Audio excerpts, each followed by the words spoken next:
Lepas tu yang ketiga, masuk kampung, dia tengok ada satu dinding rumah yang hampir roboh.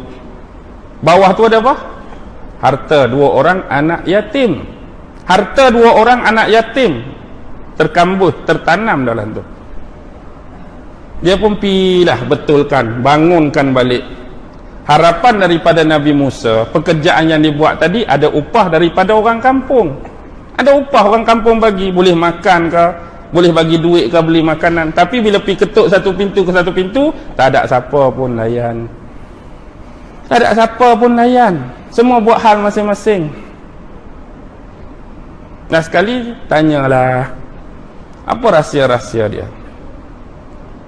Yang pertama tu dia katalah ada raja yang akan rampas kapal. Yang kedua tu, budak ni bila besar, dia dikhawatiri akan memesongkan akidah ibu dan bapa dia. Dia boleh menyebabkan ibu dan bapa dia jadi kafir. Dalam ilmu Nabi Musa tak sampai jangkauan tersebut. Dalam ilmu Khidir yang diwahyukan Allah, budak ni bila besar boleh menyebabkan ibu dan bapa dia kufur pada Allah. Jadi kerat yang sedikit untuk maslahat yang lebih besar. Cantas yang sedikit ni, hatu pun cantas yang sedikit, hak depan tu cantas sedikit juga. Buat seorang, jaga hak lain. Maksudnya orang dalam kapal tu bebas buat kerja. Hak ni pun cantas, hak ni selamat hak lain. Lepas tu hak bagaimana cerita bawah tu? Dinding yang hampir roboh. Apa yang hampir roboh sebenarnya? Kita ni jatuh bangun apa lah ni? Jatuh bangun agama. Agama kita ni nak hampir roboh, dikerjakan, dianiaya, dizalimi, difitnah. Tapi nak bangunkan kembali, ada 2 di bawah tu. Hak Nabi tinggal apa dia? Apa dia? Harta 2 anak yatim. Nabi tinggal apa? Quran dengan sunnah. Tapi siapa yang menjadikan mereka hari ini yatim? Saya, kamu. Siapa yang hari ini tak baca Quran dah? Siapa yang hari ini tak mau berkawan dengan dia? Siapa yang hari ini tak mau bersahabat dengan dia? Siapa yang hari ini tak mau baca dia? Siapa yang hari ini tak mau berkawan dengan dia? Orang luar agama atau orang dalam agama ni yang mengasingkan dan menganaktirikan dia, seterusnya menyebabkan dia yatim dan tidak diambil tahu. Siapa? Sunnah Nabi.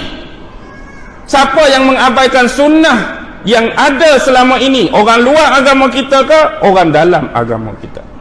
Yang meremehkan sunnah dalam agama kita, yang mengenepikan sunnah dalam agama kita, yang tak mau sunnah ditegakkan, Quran disedakkan pun dalam golongan ini juga. Mereka dah diyatimkan. Tapi bila minta pertolongan daripada orang ramai, sorry, ketuk pintu, sorry, kami tak mau ambil tahu. Bila sebut pasal 2 ni, tak ada orang nak ambil tahu.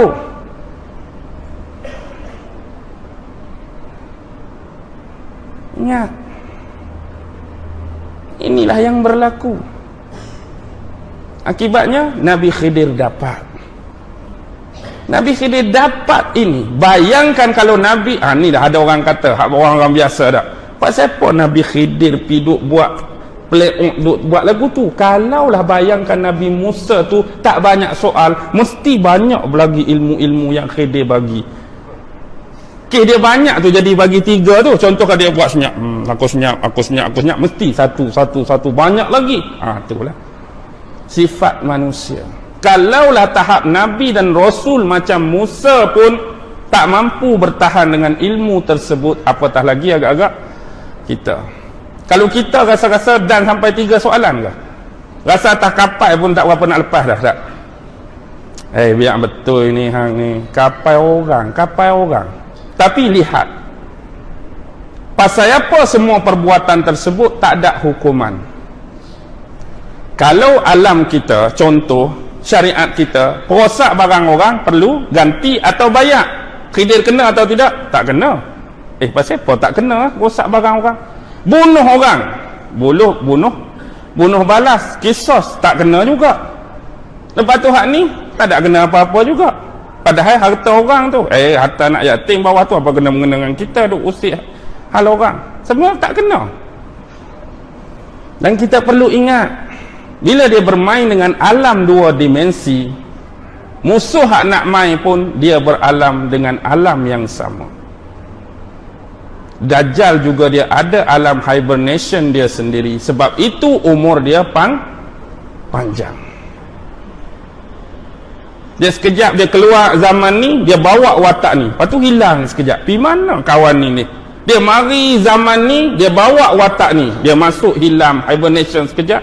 Dia mari zaman ni, dia jadi makhluk lain. Dia mari zaman ni, jadi individu lain. Dia mari zaman ni, personality lain. Semua dia tinggal pesanan, aku akan kembali semula di akhir zaman. Tapi waktu Nabi Muhammad ada, dia dipasung untuk mengelakkan fitnah pada agama yang dibawa oleh Nabi. Allah jaga waktu Islam Nabi bawa tu, dia tak boleh keluar.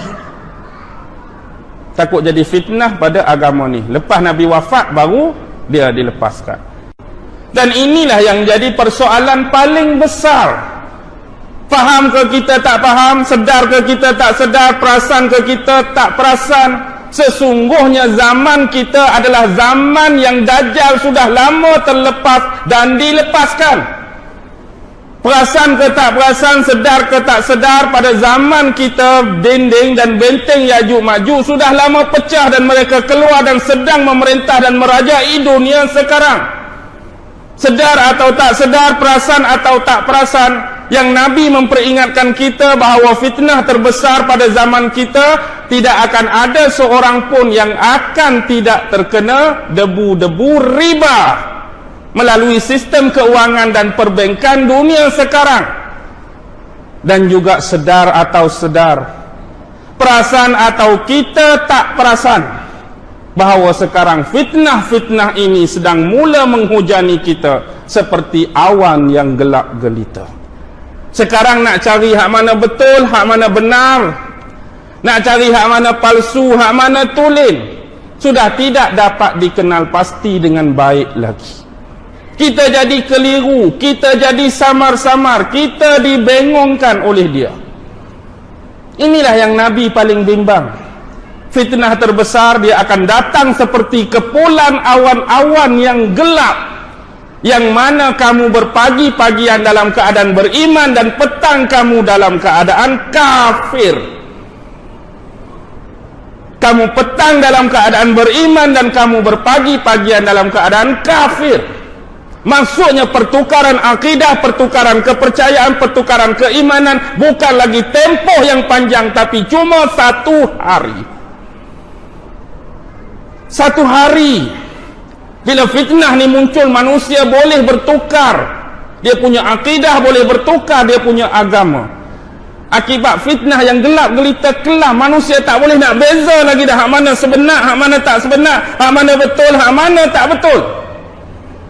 Kita dah dikelirukan dengan fitnah-fitnah dia. Bagaimana dia nak buat? Pattern tadi Allah dah tunjuk. Pasal apa? Tak mau buka mata dengan mutasyabihat ini. Contoh kapal yang rosak. Inilah strategi-strategi yang Dajjal guna pada 3 pattern pengajaran tadi. Manusia yang merosakkan diri sendiri, yang merosakkan kapal sendiri. Hari ini bagaimana nak manusia rosakkan sendiri diri dia, itulah agenda yang dilakukan oleh Dajjal. Bukankah dalam kita ini kita suruh dizikirkan, kita suruh sentiasa ingat Allah, agar daripada hujung rambut sampai hujung kaki kita ini sentiasa dalam keadaan kawalan dan perlindungan Allah. Saya pernah sembang dan sebut tentang sistem cakra tubuh manusia. Bermula cakra kaki, cakra kemaluan, cakra pelut pula dah, cakra perut, cakra hati, cakra kerongkong, cakra mulut, cakra mahkota. Cakra kaki. Cakra kaki hak betul apa yang Allah dan agama suruh kita buat. hak paling betul nak jaga cakra ini agar terus terjaga, langkah kaki kamu ke tempat-tempat yang Allah reda. Pi masjid, pi surau, pi majlis ilmu, pi tempat-tempat yang baik, bagus. Ziarah orang sakit, ziarah orang mati, menghubungkan silaturahim. Tapi nak memecahkan laluan cakra ini, dia bina tempat-tempat maksiat di luar sana. Akibatnya kaki kita mula melangkah. Malam ni mana? Karaoke dulu, hak biasa dah. Malam esok ronggeng sikit. Lusa twist, habis hauh tapak kasut sebab twist kuat sangat. Lepas tu malam nu pula disco, malam nu pula tu, malam ni gelik, malam nu konsert, malam ni konsert. Kita dah mula bakar dan hancurkan cakra baik tadi.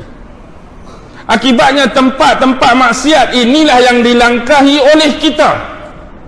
Cakra kaki tadi sudah hancur, dan inilah peluang untuk iblis dan syaitan masuk melalui laluan itu. Cakra kemaluan Allah jaga dalam sistem munakahat kita.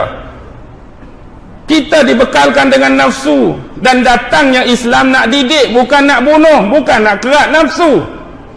Didik nafsu jadi baik. Kita ada interest, kita ada insting dengan perempuan, nafsu dengan wanita. Jalan nak jaga cakra kemaluan kahwin. Lampiaskan nafsu kamu dengan pasangan yang sah dan halal. Tapi mereka buat sebaliknya. Mereka buat apa? Perjumpaan muda-mudi, perjumpaan perempuan tu, dating ni, last kali hubungan makin akrab, makin rapat, jadi apa? Perzinaan. Hubungan luar sah, luar nikah, sumbang mahram. Akibatnya cakra ini dah pecah. Syaitan boleh lalu, iblis boleh lalu. Sekali buat rasa sedap biasanya. Macam Maggi lah kan, cepat dimasak, sedap dimakan.